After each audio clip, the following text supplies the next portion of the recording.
तो बुलेटिन की शुरुआत करेंगे इस वक्त आ रही एक बड़ी खबर के साथ। ये बड़ी खबर, बड़ी जानकारी आपको बता दें। दरअसल इस वक्त जो बड़ी खबर मिल रही है, ये बड़ी खबर दरअसल कोरोना को लेकर है। हरियाणा में एक बार फिर से कोरोना का कहर बढ़ता जा रहा है। कोरोना अपने पैर पसारता जा रहा है। प्रदेश में पिछले 24 घंटे में 555 नए मामले रिपोर्ट किए गए। 555 नए मामले सामने आए हैं और हरियाणा में बीते 24 घंटे में 295 मरीज ठीक हुए हैं। यानी कि जो नए मामले सामने आने का आंकड़ा है वो जस्ट डबल है उन मामले से जो रिकवर हुए हैं। तो पिछले 24 घंटे में 555 नए मामले हरियाणा में रिपोर्ट किए गए हैं और रिकवर होने वाला जो आंकड़ा है मरीजों का वो 295 है। तो जाहिर तौर पर एक बार फिर से कोरोना संक्रमण के आंकड़े बढ़ने लगे। एक बार फिर से हरियाणा में कोरोना अपनी दहशत दिखाने लगा है। लोगों के मन में डर बैठाने लगा है। हालांकि इस पर प्रधानमंत्री नरेंद्र मोदी ने बीते दिन हुई मीटिंग में 3T का फॉर्मूला दिया। टेस्टिंग, ट्रैकिंग और ट्रीटमेंट का फॉर्मूला प्रधानमंत्री मोदी की तरफ से दिया गया। प्रधानमंत्री ने कहा कि कोरोना को देखते हुए, कोरोना की जो दूसरी वेव अब आ रही है, इसको देखते हुए तमाम वो गाइडलाइंस, तमाम जो एहतियात कोरोना के टाइम पर लागू किए गए थे, जो अनुभव देश का रहा है, उस अनुभव को दोबारा से जीवन शैली में लाने की जरूरत है। मास्क की जो महत्वता है वो काफी ज्यादा है, उसकी गंभीरता को ना भूला जाए। ये बात प्रधानमंत्री मोदी ने अपनी बैठक में कही थी। तो हरियाणा में भी कोरोना एक बार फिर से अपना कहर दिखाने लगा है। 555 नए मामले पिछले 24 घंटे में रिपोर्ट किए गए और पिछले 24 घंटों के आंकड़ों की अगर बात करें तो 295 ऐसे मामले हैं जो मरीज अभी ठीक हुए हैं।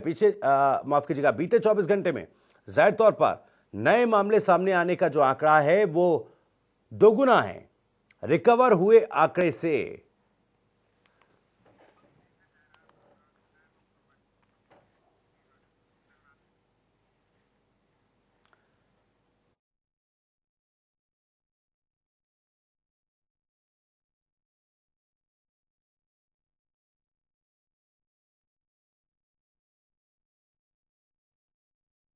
था गुरुग्राम से सीधे हमारे साथ जुड़ रहे हैं। इसी के साथ करनाल से हमारे संवाददाता इस वक्त हमारे साथ जुड़ गए, कमरजीत। विजेंद्र, पहले आपके पास आना चाहूंगा क्योंकि गुरुग्राम की अगर बात करें, माफ कीजिएगा हरियाणा की अगर बात करें तो रिकवर हुए मामलों से जस्ट डबल आंकड़ा है पिछले 24 घंटों का। 555 नए मामले रिपोर्ट किए गए, आंकड़े बढ़ रहे हैं। गुरुग्राम में क्या कुछ स्थिति? बिल्कुल, देखिए गुरुग्राम में बीते 24 घंटों की बात करें तो करीब 97 मामले सामने आए हैं और कहीं ना कहीं हरियाणा के गुरुग्राम जिले में सबसे ज्यादा जो मामले हैं वो निकल कर आ रहे हैं। उससे पहले भी जो मामले थे, जब कोरोना की शुरुआत थी तब भी गुरुग्राम में सबसे ज्यादा मामले सामने निकल कर आ रहे थे जी। तो गुरुग्राम में कहीं ना कहीं ज्यादा सावधानी की जरूरत है। लेकिन सबसे बड़ी बात है कि लगातार जो प्रशासन है, सरकार है या हमारे मुख्यमंत्री या प्रधानमंत्री बार बार की बात दोहरा रहे हैं कि जो बीते जो मार्च हमारा तरह से रहा, पूरा साल कोरोना में चला गया, तो कहीं ना कहीं ज्यादा सजग होने की जरूरत है। और गुरुग्राम में इस तरह की लापरवाही भी देखने को मिल रही है। कल जैसे हमने जो जायजा लिया, मंडी का जायजा लिया, तो कहीं ना कहीं बिना मास्क लगाए जो दुकानदार थे, रेहड़ी पटरी वाले थे, वो बिना मास्क लगाए दुकान पर बैठे थे। तो कहीं ना कहीं ये चीजें घातक हो सकती है। इस तरह से कोरोना की जो रफ्तार है अब धीरे धीरे बढ़ने जी, लापरवाही कहीं ना कहीं सामने आ रही है। लेकिन विजेंद्र, प्रशासनिक अमला क्या कुछ कर रहा है इन बढ़ते मामलों को देखते हुए? कोरोना की जो दूसरी वेव सामने आ रही है, इस पर मैं आपसे बातचीत करूंगा, लेकिन एक बार करनाल का रुख करूंगा। कमरजीत हमारे संवाददाता हमारे साथ जुड़े हुए हैं। कमरजीत, सीएम सिटी करनाल में आंकड़े क्या कुछ कह रहे हैं? दूसरी वेव है कोरोना की और प्रधानमंत्री खुद कह रहे हैं कि जो वेव है इसको यहीं रोका जाना बेजरूरी है, नहीं तो एक देशव्यापी बड़ा संकट फिर से पैदा हो सकता है।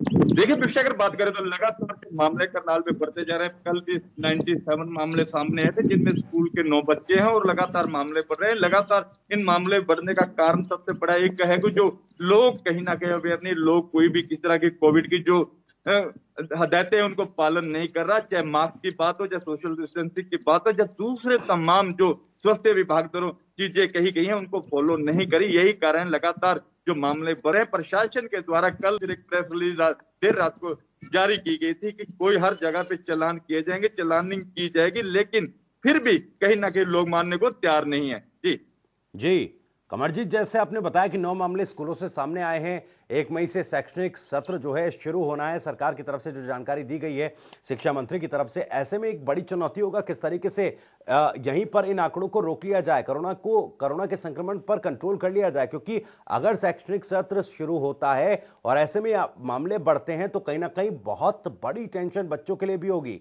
अभिभावकों के लिए होगी। बिल्कुल, अगर देखा जाए तो पिछले कई दिनों से लगातार करनाल, कुरुक्षेत्र और दूसरी जगह से स्कूलों से मामले निकलकर सामने आ रहे हैं। और कल जो सरकार ने गाइडलाइन जारी की कि 1 मई से जो नए एडमिशन होंगे, नया सत्र शुरू होगा, उस पे लिए भी एक बड़ी चुनौती सामने जरूर होगी। उससे पहले ही लगातार ये मामले सामने आ रहे। इन मामले को लेकर कहीं ना कहीं देखा जाए तो करनाल प्रशासन जहाँ अलग से एक टीम, 10 लोगों की टीम बनाई गई है जो स्कूलों में जाकर छापेमारी कर रही है और कोविड की जो तमाम जो उनको फॉलो करने की बात कर रही है। लेकिन कहीं ना कहीं कई जगह कल भी ऐसी चीजें जरूर सामने आई हैं, वो नहीं मान रहे। स्कूल जब गुरुजी नहीं मानेंगे तो बच्चे कहां से ये मास्क या दूसरी सोशल डिस्टेंसिंग या दूसरी चीजें लगेंगे। ये 1 मई से जो स्कूल खुलेंगे एक बड़ी चुनौती होगी। इसको लेकर सरकार को कुछ सोचना होगा। पिछले साल जैसे मार्च महीना शुरू हुआ था, 20 मार्च के आसपास, जो उसके बाद लगातार मामले बढ़ने शुरू हो गए थे, नहीं, इससे पहले ही करनाल में तो पिछले 15 मार्च से ही लगातार मामले बढ़ रहे हैं और स्कूलों के भी काफी मामले सामने आ चुके हैं। और इसको लेकर अगर बात की तो कहीं ना कहीं एक चिंताजनक बात जरूर है। जी बिल्कुल, वापस लौटूंगा कमरजीत आपके पास, लेकिन विजेंद्र का रुख करूंगा। विजेंद्र, जैसा मैं सवाल कर रहा था, क्योंकि आपने रिपोर्ट भी भेजी थी एक जो हमने दर्शकों को दिखाई किस तरीके से लापरवाही लोग बरत रहे हैं, मास्क का उपयोग नहीं कर रहे हैं, और जब कैमरा और जब आप उनके पास पहुंचे और सवाल किया कि आखिर क्यों इस तरह की लापरवाही हो रही, तो लोग कहीं ना कहीं बसते नजर आ रहे थे, इन जिम्मेदारियों से पल्ला झाड़ते नजर आ रहे थे। तो कहीं ना कहीं एक जागरूकता की जरूरत है। लेकिन दूसरी तरफ प्रशासनिक अमला क्या कुछ कर रहा है, किस तरह की गाइडलाइंस जारी की गई हैं? अब देखिए, साफ तौर पर अगर स्कूलों की बात करें तो स्कूलों में साफ तौर पर शिक्षा विभाग द्वारा भी तमाम गाइडलाइन जारी की है कोविड को लेकर, कि जो बच्चे स्कूल आएंगे सैनिटाइजर, मास्क और सोशल डिस्टेंसिंग से बच्चों को बैठाया जाएगा। तमाम जो गाइडलाइन है शिक्षा विभाग ने भी जारी पहले ही कर रखी है। और साथ ही साथ जिला प्रशासन ने भी साफ तौर पर कई बार लोगों को जागरूक करने का अभियान भी चलाया है। और साथ ही साथ तमाम लोगों को जो टीम है, जो स्वास्थ्य विभाग की टीम है, वो भी घर घर जाकर लोगों को जागरूक करती है। साथ ही साथ किसी को अगर किसी प्रकार के लक्षण है, कोविड के लक्षण लगते हैं, तो टेस्टिंग के लिए भी उनको पीएचसी सेंटर जो बनाए गए हैं वहां पर बुलाया जाता है। लेकिन सबसे बड़ी बात है कि गुरुग्राम जैसे शहर की बात करें तो गुरुग्राम में ज्यादातर जो लापरवाही, हम ये कह सकते हैं कि इस सदर बाजार या जो भीड़ भाड़ वाले इलाके हैं वहां पर लापरवाही तो बरती जा रही है। साथ ही साथ कुछ सरकारी विभागों में भी इस तरह से देखने को मिला है कि बिना मास्क लगाए हैं वो वहां पर कर्मचारी बैठे हैं, साथ ही साथ जो अपना काम काज कर रहे हैं। साथ ही साथ जो मास्क लगाने का तरीका कहीं ना कहीं लोगों का एक फैशन बन गया है कि नाक से या मुंह से नीचे मास्क लगाकर वो रखते हैं, तो कहीं ना कहीं अपने लिए और दूसरों के लिए ये काफी खतरनाक साबित हो रहा है। यही कारण है कि गुरुग्राम में लगातार जो मामलों की रफ्तार है वो अब बढ़ती नजर आ रही है। फरवरी में जिस तरह से मामले धीरे धीरे निकलकर सामने आ रहे थे, कहीं ना कहीं मार्च में उनकी रफ्तार काफी तेज हो गई है। और ये रफ्तार है कि पिछले साल भी मार्च में जिस तरह से कोरोना के मामले लगातार सामने आए थे, तो कहीं ना कहीं ये लोगों पर, या पिछली साल जिस तरह से जो संकट लोगों ने कोविड का झेला है, तो इस बार इस तरह की मुसीबत ना आए, उसी को लेकर प्रधानमंत्री भी कई बार मीटिंग कर चुके हैं, सभी तमाम मुख्यमंत्रियों से बातचीत कर चुके हैं कि जो कोविड की गाइडलाइन है उसको ठीक तरह से फॉलो किया जाए, टेस्टिंग प्रक्रिया बढ़ाई जाए, टेस्टिंग और ट्रैकिंग प्रक्रिया बढ़ाई। तो कहीं ना कहीं ये तमाम जो बातें हैं उनको ध्यान में रखना होगा। बिल्कुल, गुरुग्राम की बात, बिल्कुल, टेस्टिंग, ट्रीटमेंट और जो ट्रैकिंग है, ट्रेसिंग है, उसका जो फॉर्मूला प्रधानमंत्री ने दिया है उसको ध्यान में रखना होगा। वापस लौटूंगा विजेंद्र आपके पास। कमरजीत, क्योंकि जो मीटिंग कल हुई प्रधानमंत्री के साथ, तमाम राज्यों के मुख्यमंत्रियों के साथ, और मुख्यमंत्री मनोहर लाल भी इस बैठक में शामिल थे, जिसके बाद मुख्यमंत्री ने कहा कि जो वैक्सीनेशन ड्राइव है, मेगा वैक्सीनेशन ड्राइव प्रदेश में चलाया जाएगा। इसको लेकर क्या कुछ जानकारी, किस तरह की तैयारियां करनाल में?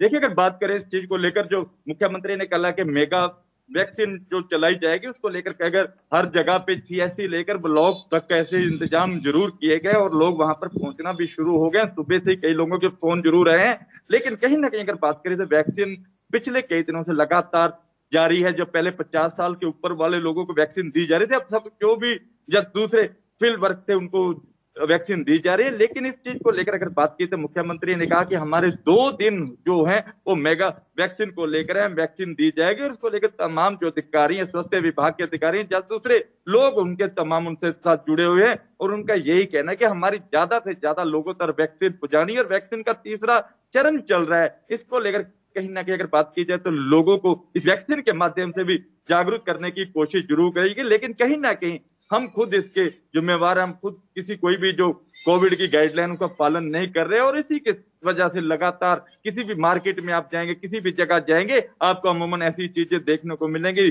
और पुलिस प्रशासन के जो लोग हैं वो भी ड्यूटी पर तैनात जरूर हैं, लेकिन उन्होंने भी मास्क या दूसरी कोविड की गाइडलाइन को पालन करते नजर नहीं दिखाई दे रहे। जी चलिए, बहुत बहुत शुक्रिया कमरजीत आपका इस तमाम जानकारी के लिए।